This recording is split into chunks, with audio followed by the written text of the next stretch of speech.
உமக்கு நன்றி ஆண்டவரே. பிதாவே, உமக்கே துதிகன மகிமை யாவும் உண்டாயிருப்பதாக. நாங்கள் தேவனுக்குள்ளே பலனுள்ளவர்களாய் நாங்கள் வாழுகிறோம். தேவன் எங்களுக்கு சகலவற்றையும் செய்து முடித்து விட்டார். நாங்கள் தேவனால் தெரிந்து கொள்ளப்பட்டவர்கள். தேவன் எங்களை நடத்த போதுமானவராயிருக்கிறார். நாங்கள் தேவனிடத்திலே பெற்றுக்கொள்ளுவதும் தேவனோடு கூட நடப்பதும் தான் நமக்கு பலனாய் இருக்கிறது. இன்றைய நாட்களிலும் நான் ஒரு சில காரியத்தை என்னுடைய இருதயத்திலே தேவன் வைத்ததின் நிமித்தம் நான் அவைகளை இந்த நேரத்திலே உங்களோடு கூட ஷேர் பண்ண நான் விரும்புகிறேன். நாங்கள் யாவரும் தேவனிடத்திலே, அதாவது இயேசு கிறிஸ்துவினிடத்திலே வர வேண்டியது அவசியமாயிருக்கிறது. அவரிடத்திலே பெற்றுக்கொள்ளும்படி காத்திருக்கிறது எங்களுக்கு அவசியமாயிருக்கிறது. ஏனென்றால் நாங்கள் சாதாரண மனுஷர்கள், எங்களால் ஒன்றும் செய்ய முடியாது. சிலர் சொல்லுவார்கள், எங்களால் இதை செய்ய முடியும், அதை செய்ய முடியும் என்று. ஆனால் அது எத்தனை நாளைக்கு நிலைத்திருக்கும் எங்களுக்கு தெரியாது. ஆனாலும் நாங்கள் எங்கள் பலத்திலே நிற்க விரும்புகிறவரும், எங்களை பலத்தை பெருமையாய் நாங்கள் பேசுகிறவர்களும் உண்டு. ஆனால் எங்களால் இந்த தலைமுடியில் ஒன்று விழுவதை நிப்பாட்டிவிட முடியாது. எங்கள் வயது கூடுவதையோ அல்லது வயது கூடும்போது அந்த கையிலே வருகின்ற எங்களுடைய தோள்களிலே வருகின்ற சுருக்கத்தை நான் ஒரு உதாரணத்துக்கு சொல்லுகிறேன், எங்களால் நிப்பாட்டிவிட முடியாது. ஆனால் நாங்கள் எங்களுடைய பலத்தை குறித்து, எங்களுடைய காரியங்களை குறித்து மேன்மை பாராட்டுகிறவர்கள் உண்டு. அதிகமாய் மேன்மை பாராட்டுகிறோம் எங்களுடைய படிப்பை குறித்து, எங்களுடைய காரியங்களை குறித்து. ஆனால் தேவன், ஆண்டவர் சொல்லுகிறார், நீங்கள் உங்களை தேவனுக்கு முன்பாக தாழ்மைப்படுத்துங்கள். நீங்கள் உங்கள் இருதயத்தை தேவன் முன்பாக தாழ்மைப்படுத்துங்கள். அப்பொழுது நீங்கள் தேவனால் ஆசீர்வதிக்கப்படுவீர்கள் என்று. பெருமை உள்ளவனை தேவன் எதிர்த்து நிற்கிறார் என்று நாங்கள் வாசிக்கிறோம்.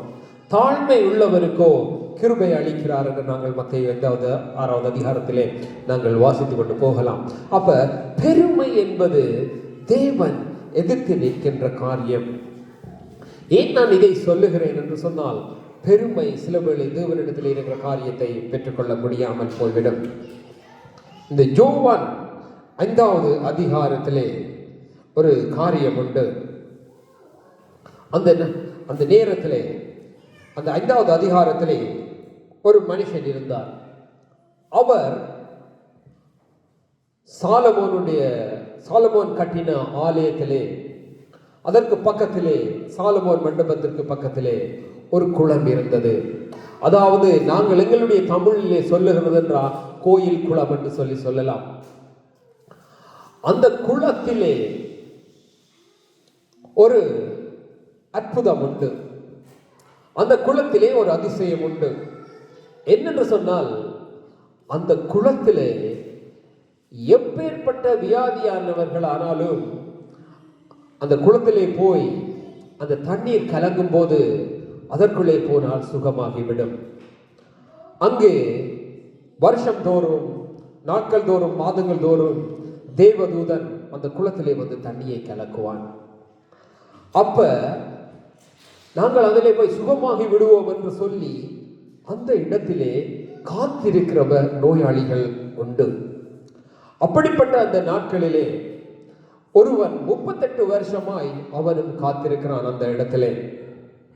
எவ்வளவு நோயாளிகள் அந்த இடத்திலே காத்திருந்தபடியினால் இவனுக்கு அங்கு போக சான்ஸ் கிடைக்கவில்லை.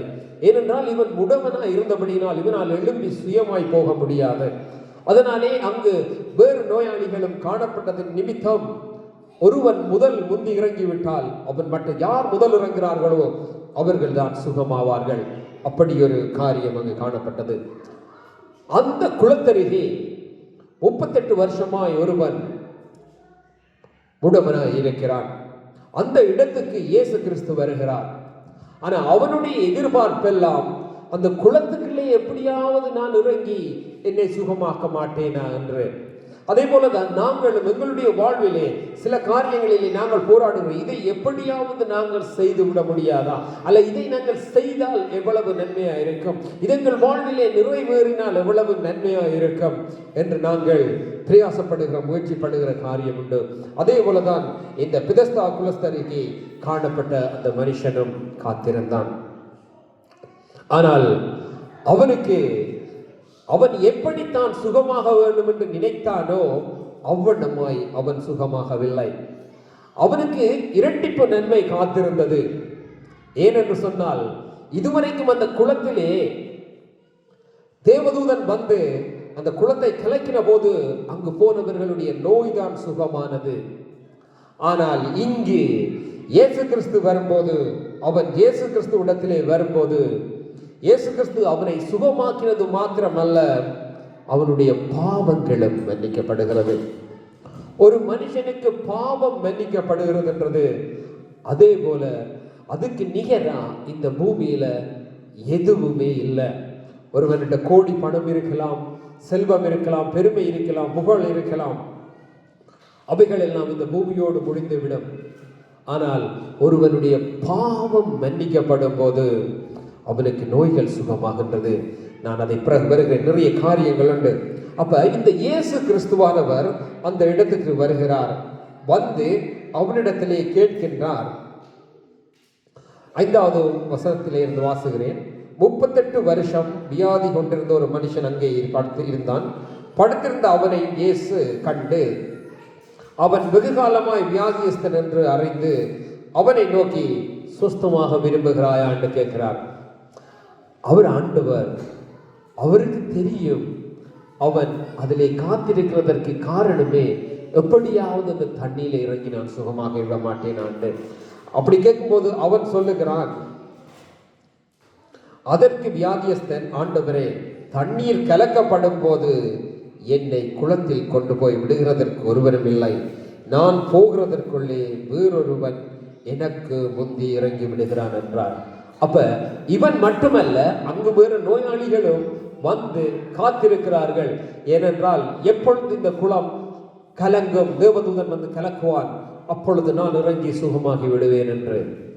அதற்கு ஆண்டவர் சொல்லுகிறார், இயேசு அவனை நோக்கி, எழுந்திரு, உன் படுக்கையை எடுத்துக்கொண்டு போ என்று சொன்னார். அவன் உடனே எழுந்து நடந்து போகின்றான். ஆண்டவர் அவனை சுகமாக்கி அனுப்புகின்றார். பாருங்க, இதுல முதல் ஒரு விஷயம் நடக்கிறது. வருகிறவர்கள் யாவரும் சுகமாக வேண்டும் என்று தான் வருகிறார்கள். அந்த குளத்துக்கு இறங்குகிறவர்கள் சுகமாகிறார்கள். ஆனால் இவன் குளத்துக்கு இறங்கவில்லை. கர்த்தராகிய ஆண்டவர் இயேசு கிறிஸ்து வந்து அவனை சுகமாக்குறார். அவனை சுகமாக்குறதோடு மாத்திரமல்ல, அவனுடைய பாவங்களை அவர் மன்னிக்கிறார். அந்த பாவங்கள் மன்னிக்கப்படும் போது அவனுக்கு ஆட்டோமேட்டிக்கா எல்லாவற்றிலும் இருந்து விடுதலை உண்டாகின்றது. அதுதான் தேவனுடைய அதிகாரம், தேவனுடைய ஆளுகை. ஆனால் அந்த நாட்களிலே சில இஸ்ரவேலர்கள் சொல்லுகிறார்கள், பாவங்களை மன்னிக்க இவருக்கு எப்படி அதிகாரம் உண்டு என்று. அதற்கு ஆண்டவராகிய இயேசு கிறிஸ்து சொல்லுகிறார், பாவங்களை மன்னிக்கிறதற்கு மனுஷகுமாரனுக்கு அதிகாரம் உண்டு என்பதை அவர் நினையுங்கள் என்று சொல்லி ஒரு இடத்தில் அவர்கள் சொல்லுகிறார்கள், இவர் சாதாரண மனுஷனாய் இருந்தும் மனுஷனை போல பேசாமல் அதிகாரம் உடையவராய் பேசுகிறார் என்று சொல்லி, அவர் அதிகாரத்தோடு இருந்தபடியினால் அதிகாரத்தோடு பேசினார். அதிகாரத்தோடு இருக்கிறவன் தான் அதிகாரத்தோடு பேச முடியும். அதிகாரம் இல்லாமல் பேச முடியாது. ஒரு மேனேஜரா இருந்தால் அந்த மேனேஜருடைய அதிகாரத்துக்கு உட்பட்டவன் தான் பேசுவான். ஒரு நாட்டுக்கு ராஜாவா இருந்தால் அவன் அந்த நாட்டுக்கு ராஜாவாய் உட்பட்டு தான் பேசுவான். அப்படி யார் யாரெல்லாம் எந்தெந்த அதிகாரத்தில் இருக்கிறார்களோ அந்தந்த அதிகாரத்துக்கு உட்பட்டுத்தான் அவர்கள் பேசுவார்கள். அதே போலதான் இயேசு கிறிஸ்துவுக்கு பாவங்களை மன்னிக்கிற அதிகாரம் இருந்தபடியினால் அவர் சொல்லுகிறார், நீங்கள் மனுஷகுமாரனுக்கு இந்த பூமியிலே பாவங்களை மன்னிக்க அதிகாரம் உண்டு என்பதை நீங்கள் அறிந்து கொள்ள வேண்டும் என்று சொல்லி, பின்பு அவனுக்கு ஆண்டவர் சொல்லுகிறார், 14வது வசனம் சொல்லுகிறது, யோவான் 5வது அதிகாரம் 14வது வசனம் சொல்லுகிறது, அதற்கு பின்பு இயேசு அவனை தேவாலயத்திலே கண்டு, நீ சொஸ்தமானாய், அதிக கேடு ஒன்றும் உனக்கு வராதபடி இனி பாவம் செய்யாதே என்று சொல்லி, அப்ப அவர் அவனுக்கு சொல்லுகிறார், நான் உன்னை விடுவித்து விட்டேன், சுகமாக்கி கொண்டேன், ஆனால் உனக்கு தீங்கு வரும்படி நீ ஒரு பாவமும் செய்யாதே என்று. இதில் நாங்கள் காணக்கூடிய விஷயம் என்னென்றால், இவன் தேவனுடைய குமாரன், அதாவது ஆபிரகாமினுடைய பிள்ளை. ஆபிரகாமினுடைய பிள்ளை என்று சொன்னால் அவன் சுதந்திரவாளி. அவனுக்கு தேவன் கொடுத்திருக்கிற வாக்குத்தத்தத்தை நிறைவேற்றுவார். அதனாலே அவன் தேவனிடத்திலே காத்திருந்தான். ஆலயத்திற்கு முன்பாக காணப்பட்டான். இயேசு கிறிஸ்துவானவர் வந்தார், அவனை சுகப்படுத்தினார். சில இடங்களிலே அவரை தேடி வருபவர்களுக்கு அவர் சுகம் செய்கிறார், பாவங்களை மன்னிக்கிறார்.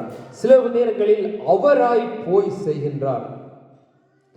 ஏனென்றால் இவனால் எழுந்து நடக்க முடியாத ஒரு மனுஷன், அவனாலே இருதயத்திலே தேவனை விசுவாசிக்க முடியுமே தவிர, இருதயத்திலே தேவனை கூப்பிட முடியுமே தவிர, அவன் இயேசு இருக்கிற இடத்திற்கோ வருகிறார் என்று கேள்விப்படுகிற இடத்திற்கோ அவனாலே நடந்து செல்ல முடியாது. நடந்து செல்லக்கூடியவர்கள் தேவனிடத்திலே வர அவர் விரும்பினார். சில இடங்கள் நாங்கள் வாசிப்போம், மத்தேயு, மார்க்கு, லூக், ஜான்லே சிலர் தேவனை தேடி வந்தார்கள். தேடி வந்தவர்களுக்கு அவர் அற்புதம் செய்தார், அதிசயம் செய்தார். சிலருக்கு அவர் போய் செய்தார், ஏனென்றால் அவர்களால் வர முடியாது.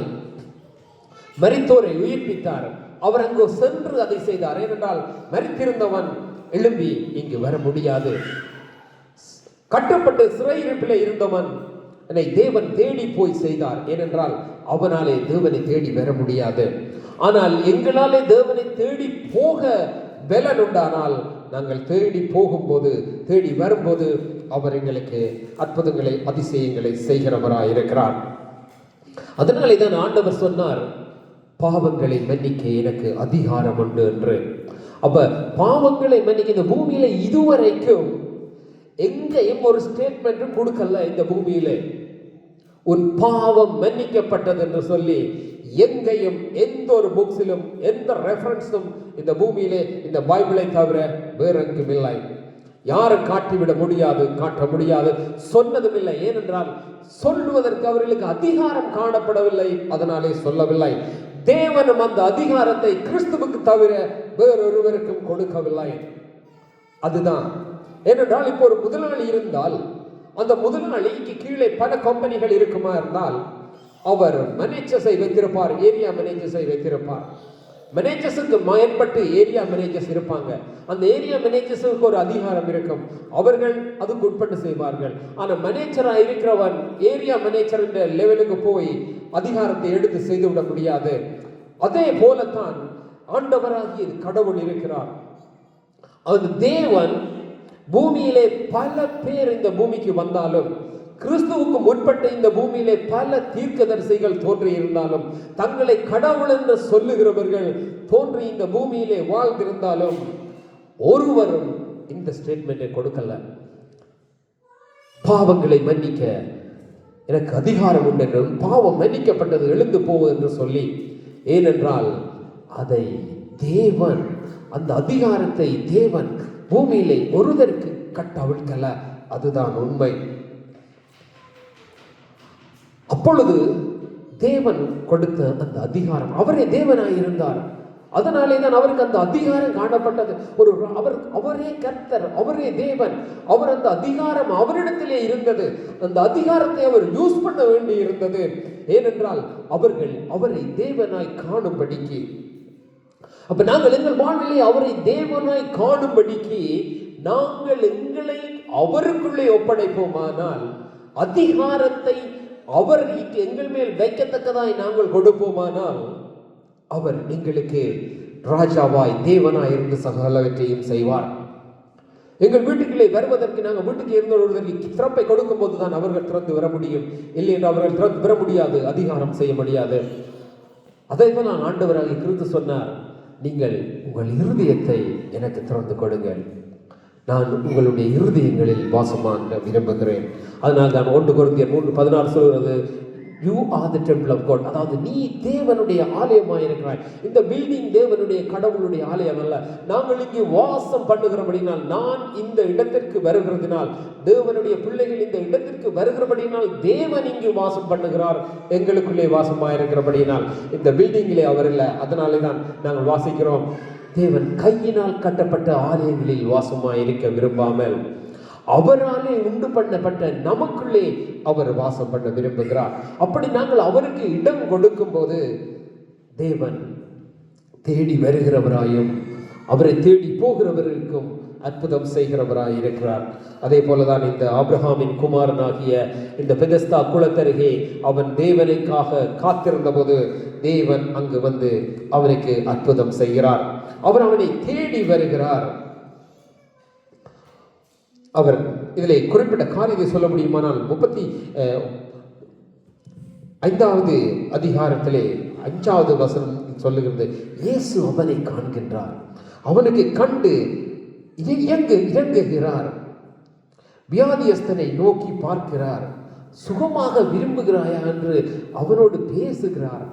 அவர் பேச தேவையில்லை, அவர் வந்து ஓகே கையை வச்சுட்டு சுகமாக போய்கிட்டே இருக்கலாம், அவரை யாரும் கேட்க முடியாது. ஆனா அவரோ அவனோடு உறவாடுகிற தேவனாய் இருக்கிறார்.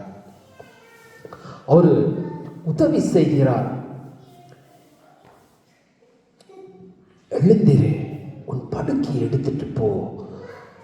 அவனுடைய வாழ்வில் அன்றைக்குத்தான் நான் நினைக்கிறேன் ஒரு வாழ்க்கை அவன் தனக்கு வந்ததுன்னு உணர்ந்திருப்பான். 38 வருஷம் பிறந்ததுல இருந்து ஒரு மனுஷன் ஒரே இடத்துல இருப்பானால், சுகமாக வேண்டும் ஏங்கி கொண்டு இருப்பானால், அந்த வியாதி அந்த வேதனை நம்மளுக்கு தெரியாது. ஏனென்றால் நாம் அங்கே அந்த வேதனைக்குட்பட்டு போயிருக்கும் போதுதான் எங்களுக்கு தெரியும்.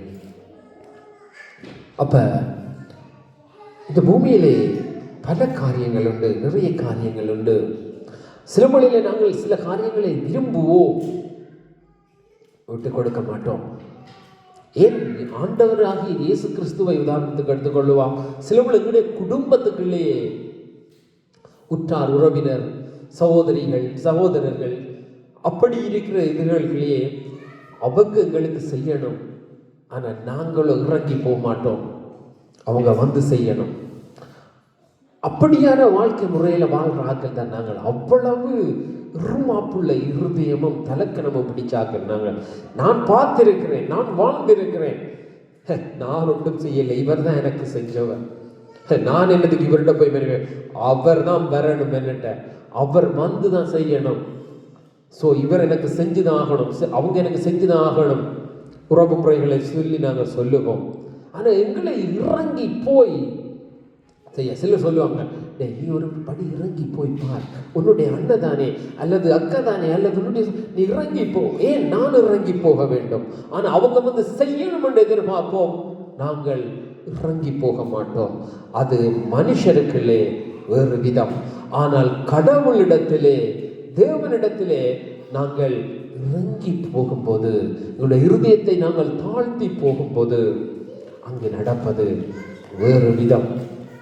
நான் உங்களுக்கு சொல்லுவேன், நீங்கள் உங்களை கிறிஸ்துவிடத்தில் ஒப்பு கொடுத்து காத்திருப்பீர்களானால் காத்திருக்கிற காரியம் உங்களுடைய கரங்களிலே வரும். இதுக்கு நான் கொடுத்த தலையங்கம், காத்திரு, கர்த்தரிடத்தில் இருந்து நிறைவேறும்படி. நீ தேவனிடத்திலே காத்திருந்த ஒரு காரியத்தை அவரிடத்திலே வைத்துட்டு நீ விண்ணப்பம் பண்ணி காத்திருந்தால் அது நிறைவேறும். அப்ப நாங்கள் ஒருவர் தேவனுடைய காரியத்திலே நாங்கள் அசட்டையா இராதபடிக்கு. இதுல இன்னொரு காரியம் இருக்கிறது. ஆபிரகாம் என்கின்ற மனுஷனுக்கூடாகத்தான் இந்த குமாரன் வருகிறார். இயேசு கிறிஸ்து அதற்கூடாகத்தான் வருகிறார். ஆனால் இயேசு கிறிஸ்துவுக்குள்ளாக நாங்கள் இன்றைக்கு தேவனுக்கு பிள்ளைகளாக இருக்கிறோம். அது ஆவிக்குரிய ஆசீர்வாதம் என்று சொல்லப்படுகிறது. அதாவது தேவ ஆவியினாலே அவர் எங்களை உயிர்ப்பித்திருக்கிறபடியினால் நாங்கள் ஆவிக்குரியவர்கள் என்று சொல்லுகிறோம். மாம்சத்திலே வளர்ந்தாலும் எங்களுடைய பாவங்கள் அக்கிரமங்கள் எல்லாம் மன்னிக்கப்படும் போது, கிறிஸ்துவை ஏற்றுக்கொள்ளும் போது தேவனுடைய ஆவியானவர், பரிசுத்த ஆவியானவர் எங்களுக்குள்ளே வருகிறபடியினால் அது ஆவிக்குரிய காரியமாய் மாறுகிறது. அப்ப பூமியிலே மாம்சத்தின்படி பிறப்பின்படி சொல்லப்பட்டதையே தேவன் நிறைவேற்றுவாரானால், இயேசு கிறிஸ்துவுக்குள்ளாக எங்களுக்கு கொடுக்கப்பட்டிருக்கிற சகலதும் இந்த பைபிள்ல இருக்குது.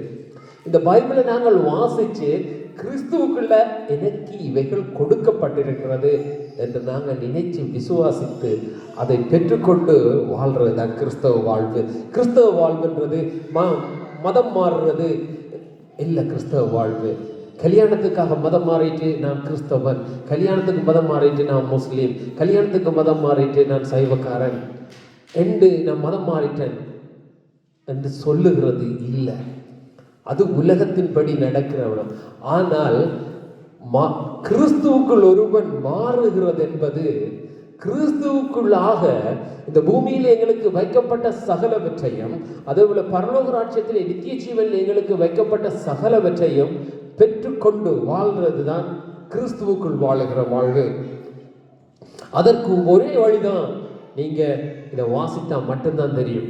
இதை வாசிக்கலாம், யாரும் வாசிக்கலாம். இது நாங்கள் சொல்லப்படலை, இதை நீங்க வாசிக்க கூடாது, அதை நீங்க வாசிக்க கூடாது என்று சொல்லி யாரும் வாசிக்கலாம். இது ஒரு மனுஷன் வாசிப்பானால் கட்டாயம் இது அவனை மாற்றும். ஏனென்றால் இந்த வார்த்தைகள் சொல்லப்படுகிறது ஜீவனுள்ள வார்த்தைகள். இதில் இருக்கிற எழுதி இருக்கிற வார்த்தைகள் மற்ற புத்தகங்களை போல இருக்கிற வார்த்தைகள் அல்ல, ஜீவனுள்ள வார்த்தைகள். அது உயிர்ப்பிக்கின்ற வார்த்தைகளாய் காணப்படுகிறது. ஒரு முஸ்லிம் சகோதரி சொல்லும்போது சொல்லுகிறார், பைபிளை வாசிக்கும் போது எனக்கு இடம் புரியாத ஒரு மகிழ்ச்சி உண்டாகிறது. அவங்க கிறிஸ்துவை இன்னும் அறியல, அவங்க முஸ்லீமா இருக்கிறபடினால். ஆனால் கிறிஸ்துவை அவங்க கடவுளாய் பார்க்கல. ஆனா இந்த வார்த்தைக்கு அதிகாரம் இருக்குன்னு சொல்றான். இந்த வார்த்தை உங்களை மாற்றும். அப்படியானால் இந்த வார்த்தை எப்படி மாற்றுகிறது? அதற்கு ஜீவன் இருக்கிறபடினாலே தான். ஏனென்றால் உதாரணத்துக்கு 3 பேர் இருக்கிறாங்கடா, ஒருவர் மற்ற 2 பேரோட ஃப்ரெண்ட். ஒருவர் உண்மையான அன்பை காட்டும் போது எங்களுக்கு அவரிடத்துல உண்மை இருக்கும். ஒரு போலியானதை காட்டும் போது எங்களிடத்துல அதுக்கு ஈர்ப்பு வராது. அப்ப நாங்கள் 2ஐயும் வைத்து பார்த்தால்தான் எங்களுக்கு தெரியும் எது உண்மையானது எது பொய்யானது என்று. அதே போலத்தான் இதை மற்ற புத்தகங்களோடு, மற்ற மத புத்தகங்களோடு இந்த பைபிளை வைத்து ஒப்பிட்டு வாசித்து பார்த்தால் மட்டும்தான் தெரியும் இதிலே உயிர் இருக்கிறதா இல்லையா என்று சொல்லி. வாசிக்காமல் உயிர் இல்லை, ஜீவன் இல்லை என்று சொல்லுவவர்களுக்காக நான் இந்த காரியத்தை சொல்ல விரும்புகிறேன். ஏனென்றால் நான் வாசித்தவன். ஏன் நான் இவைகளை சொல்ல வருகிறேன் என்றால், இயேசு கிறிஸ்து இந்த பூமிக்கு வந்த பின்பு இவைகள் அவருக்கு கொடுக்கப்படல. அவர் வரக்கு முதலே இயேசு கிறிஸ்து பிறக்கிறதற்கு 600 வருஷங்களுக்கு முன்பே அறிவிக்கப்பட்டது.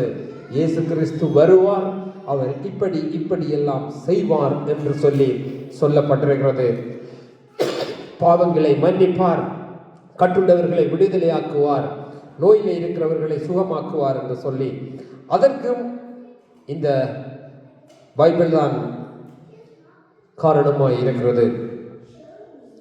ஏசாயா 61வது அதிகாரத்திலே சொல்லப்படுகிறது, கர்த்தராகிய தேவனுடைய ஆவியானவர் என்மேல் இருக்கிறார். இயேசு கிறிஸ்துவை குறித்து சொல்லப்படுகிறது, சிறுமைப்பட்டவர்களுக்கு சுவிசேஷத்தை அறிவிக்கவும் கர்த்தர் அபிஷேகம் பண்ணுகிறார். இருதயம் நொறுங்குண்டவர்களின் காயம் கட்டவும், சிறைப்பட்டவர்களை விடுதலையாக்கவும், கட்டுண்டவர்களுக்கு கட்டவிழ்த்தலை கூறவும், கர்த்தருடைய அனுக்கிரக வருஷத்தை கூறவும், அப்படியே நாங்கள் வாசித்து கொண்டு போறோம்னா துயரப்பட்டவர்களை சீர்படுத்தவும் அப்படியாய் சொல்லிக்கொண்டு போகப்படுகிறது. இயேசு கிறிஸ்து இந்த பூமிக்கு அவர் தன்னை வெளிப்படுத்த வந்ததின் நோக்கம் ஒரே நோக்கம்தான், பிதாவோடு எங்களை ஒப்புரவாக்கி நித்திய ஜீவனுக்காக அழைத்து செல்லும்படி, பாவங்களை மன்னிக்க, நோய்களை சுகமாக்க, கட்டுக்கள் சிறையிருப்புகள் அவிழ்க்கப்பட. ஒரு மனுஷன் இந்த பூமியிலே என்னதான் இருந்து வாழ்ந்தாலும் அவனுக்கு சமாதானம் இல்லையென்றா எதுவும் இருந்து பிரயோஜனம் இல்லை. அது ஆண்டவர் சொன்னார், நான் உங்களுக்கு கொடுக்கிற சமாதானம் என்னுடைய சமாதானத்தை உங்களுக்கு விட்டு போகிறேன், நீங்கள் எப்பொழுதும் சமாதானம் உள்ளவர்களாக இருக்கும்படிக்கு. எங்களுக்கு நான் உண்மையாய் சொல்லுவேன், நீ படுக்க போய் நான் படுக்க போனால் 5 மினிட்ஸ் அதுக்கு மேல எந்த ஒரு பிரச்சனை என்ற வாழ்வில் வந்தா கூட, நானும் சாதாரண மனுஷன், எனக்கும் பிரச்சனைகள் வந்ததுண்டு. சில காரியங்களின் நிமித்தம், தேவனை கேட்காமல் சில காரியங்களை செய்ததின் நிமித்தம், சில ஆட்களுக்காக சில காரியங்களை நான் செய்ததின் நிமித்தம் என் வாழ்விலும் பிரச்சனைகள் வேதனைகள் வந்ததுண்டு. ஆனால் அவைகள் 2-3 நிமிஷத்துக்கு மேலே என்னை ஆளுகை செய்கிறது இல்லை.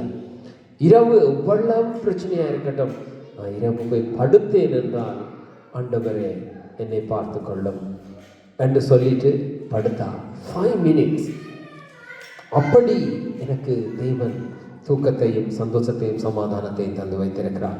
ஏனென்றால் இந்த நாங்கள் கவலைப்படுவதனால ஒரு முழத்தை கூட்ட முடியாது, குறைக்க முடியாது. நாங்கள் கவலைப்படுகிறதுனால எதையும் செய்துவிட முடியாது. ஆனால் மனமகிழ்ச்சியாய் இருப்பதனால் தேவனிடத்திலிருந்து எல்லாவற்றையும் பெற்று விடலாம்.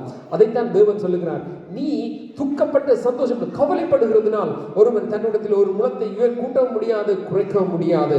ஆனால் கர்த்தருக்குள்ளே மனமகிழ்ச்சியாய் இருக்கும் போது தேவன் எங்களுக்கு சகலவற்றையும் கொடுக்கிறார் என்று.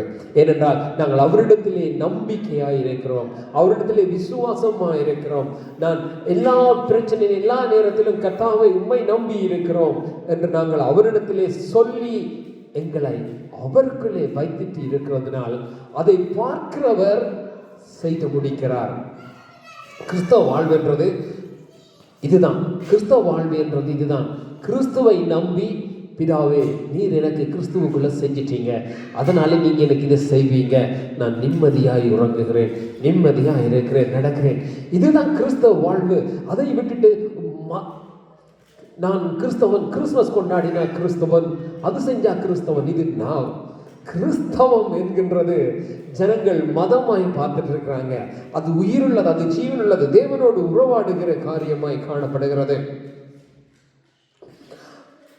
ஏனென்று சொல்லி சொன்னால், பெற்றுக்கொள்வது நம்மிடத்திலே உண்டு, பெற்றுக்கொள்ளுகிறது நம்மிடத்திலே தான் இருக்கு. தேவனிடத்தில் எல்லாம் இருக்கிறது, அதை அவர் கொடுக்க விரும்புகிறார், அதை பெற்றுக்கொள்ளுவது நம்மிடத்திலே இருக்கிறது.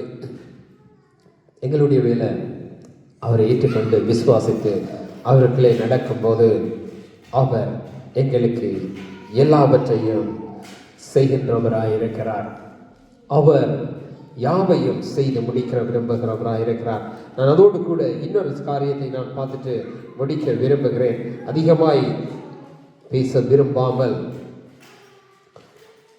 மத்தேயு 9வது அதிகாரத்திலே ஒரு சில காரியங்களை நான் காண்பிக்க விரும்புகிறேன்.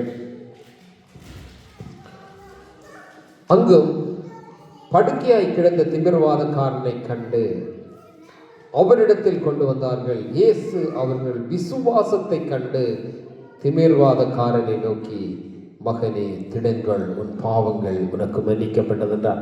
திமிர்வாதம் என்றால் எழுந்து நடக்க முடியாத, நாங்கள் எங்கட தமிழ் சொல்லணும் முடக்குவாதம். எழும்பி அவனாலே நடக்க முடியாது, படுத்த படுக்கையாய்த்தான் இருப்பான்.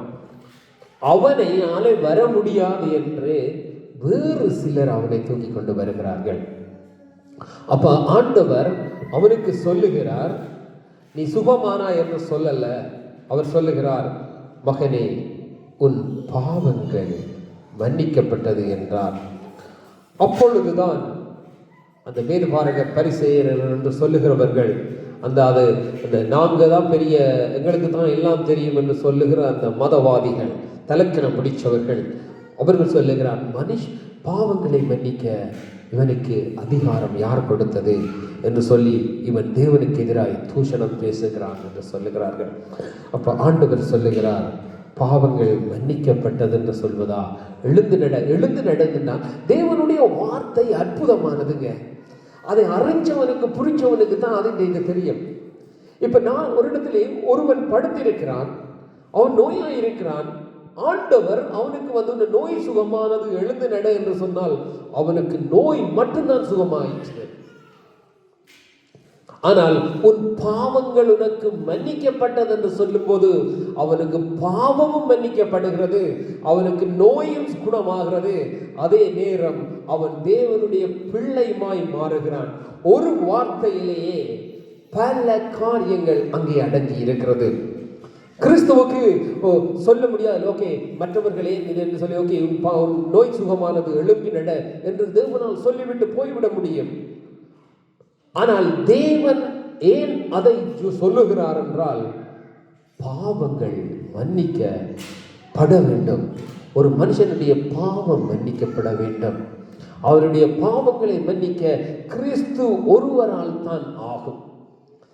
எத்தனை மதங்கள், எவ்வளவு காரியங்கள் இருந்தாலும் ஒருவர் சொல்ல முடியும், நான் எந்த பாவமும் செய்வதில்லை என்று ஒரு மனுஷன் இந்த பூமியிலே சொல்ல முடியாது. அப்ப அவனுடைய வார்த்தையே, அவனுடைய அறிக்கையே ஸ்டேட்மெண்ட் பண்ணுகிறது அவன் பாவி என்று சொல்லி. அப்ப அவனுடைய பாவத்தை அவனால் சுத்திகரிக்க முடியாது என்று அவனுக்கு தெரியும். ஆனாலும் எங்களுக்கு கற்பித்த காரியங்களை நாங்கள் செய்கின்றோம், கடவுளோடு சமாதானமாகும்படி, எங்களுடைய பாவங்கள் இல்லாமல் போகும்படி. நான் முந்தின மதத்தில், வேறு மதத்தில் இருந்தபடினால் அங்கு நிறைய காரியங்களை நாங்கள் செய்வதுண்டு, எங்கள் பாவங்கள் மன்னிக்கப்படும்படி. ஆனால் அதை செய்து போட்டு திரும்ப செய்வோம். ஒரே தடவை செய்துவிட்டு விடவில்லை. ஓகே, என் பாவம் மன்னிக்கப்படும்படியான ஒரு காரியத்தை ஒரே தடவை செய்துட்டு விட்டு விட்டால், ஓகே, எனக்கு அதில் நம்பிக்கை உண்டு, திருப்தி உண்டு, எஸ், என் பாவத்துக்காக நான் வேலை செய்து விட்டேன் என்று சொல்லி. ஆனால் நாங்கள் அதை ஒரு தடவை மீண்டும் மீண்டும் மீண்டும் செய்கின்றோம். ஏனென்றால் எங்களுக்கே நம்பிக்கை இல்லை, திருப்தி இல்லாத தன்மை, எங்கள் பாவம் மன்னிக்கப்படும்படி நாங்கள் மீண்டும் மீண்டும் மீண்டும் செய்து கொண்டிருக்கிறோம். மதச்சடங்கு. ஆனால் ஒரே தரம் பலியாக்கப்பட்ட இயேசு கிறிஸ்துவினாலே இந்த பூமியிலே எங்கள் பாவங்கள் மன்னிக்கப்படுகிறது.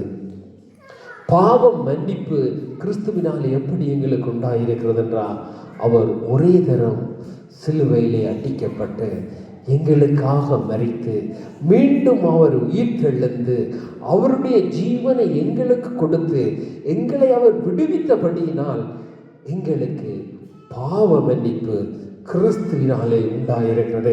அதனாலே தான் நாங்கள் பாவ மன்னிப்பை கொண்டாடுகிறோம். நாங்கள் தேவனால் பிறந்தவர்கள் இனி பாவம் செய்யார்கள் என்று சொல்லி நாங்கள் ரோமரிலே வாசிக்கிறோம். அவருக்குள்ளே நாங்கள் ஜோவானிலே வாசிக்கிறோம், அவனுக்குள்ளே தேவனுடைய வித்து இருக்கிறது, அதனால் அவன் இனி பாவம் செய்யான் என்று சொல்லி நாங்கள் வாசிக்கிறோம். அப்ப கிறிஸ்துவை மேன்மைப்படுத்தத்தக்கதான காரியம் இந்த பூமியிலே நிறைய உண்டு. ஆனால் அதை சொல்லுவதற்கு மக்கள் இல்லை, அதை விளங்கிக் கொள்வதற்கும் நேரம் இல்லை மனுஷருக்கு. ஏனென்றால் நீ கிறிஸ்துவனிடத்தில் வந்துவிட்டால் உன்னுடைய பாவம் மன்னிக்கப்படும், நீ ஒன்றுமே செய்ய தேவையில்லை என்றால் அதை ஏற்றுக்கொண்டு வருவதற்கு மனுஷருக்கோ பிரியம் இல்லை. ஆனால் தங்களை வேதனைப்படுத்தி துன்பப்படுத்தி ஒரு தடவை அல்ல, பல தடவை, எவ்ரி இயர் நான் பார்த்திருக்கிறேன். எவ்ரி இயர் தங்களை, நான் ஒருவரையும் குறை சொல்ல வரல. நான் ஏன் இதை சொல்லுகிறேன் என்றால், நீங்கள் இவைகளில் பிரயாசப்படுவது வீணாய் போகின்றது. இவைகளால் நீங்கள் உங்களை துன்பப்படுத்திக்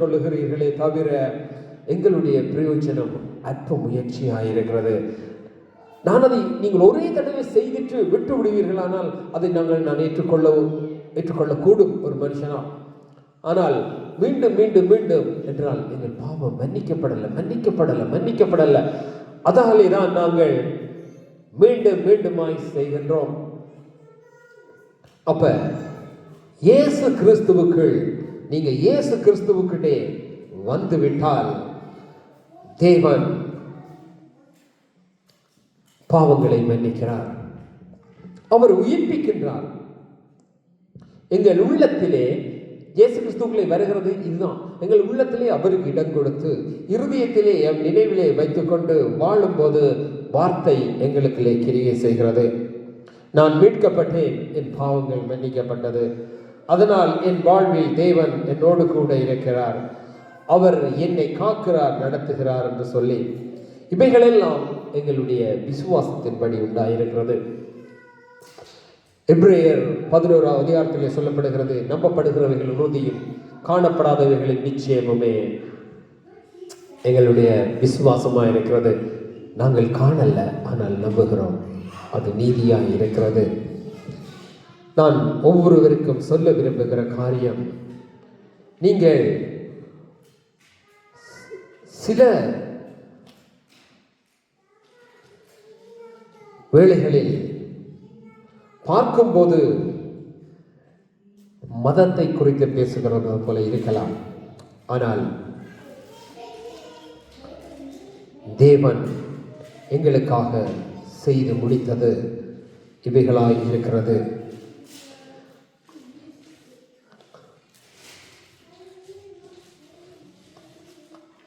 இதோடு கூட நான் முடித்துக் கொள்ள விரும்புகிறேன். தேவன் ஒவ்வொருவரையும் ஆசீர்வதிப்பீராக. ஆனால் கிறிஸ்துவுக்குள்ளே வர விரும்பும் போது தேவன் எங்களை நடத்துவார். இயேசுவானவர்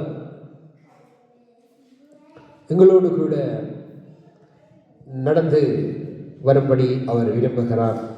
எங்கள் பாவங்களை அவர் மன்னிக்க விரும்புகிறார். அவர் எங்கள் நோய்களை சுகமாக்க விரும்புகிறார். அவர் எங்களை நடத்த விரும்புகிறார். அவர் எங்களோடு கூட வாழ விரும்புகிறார்.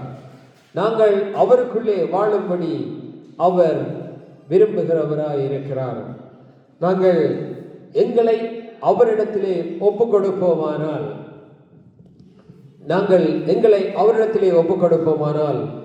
அவர் எங்களுக்குள்ளே வந்து வாழவும் எங்கள் பாவங்களை மன்னிக்கவும் போதுமானவராக இருக்கிறார். பிதாவே, இந்த வேலைக்காக உமக்கு நன்றி செலுத்துகிறேன். அப்பா, உம்மை அறிவதே நித்திய ஜீவன், குமாரனையும் குமாரன் அனுப்பின பிதாவையும் அறிவதே நித்திய ஜீவன் என்று சொல்லி நாங்கள் யோவான் 17ஆம் அதிகாரத்தில் வாசிக்கிறோம்.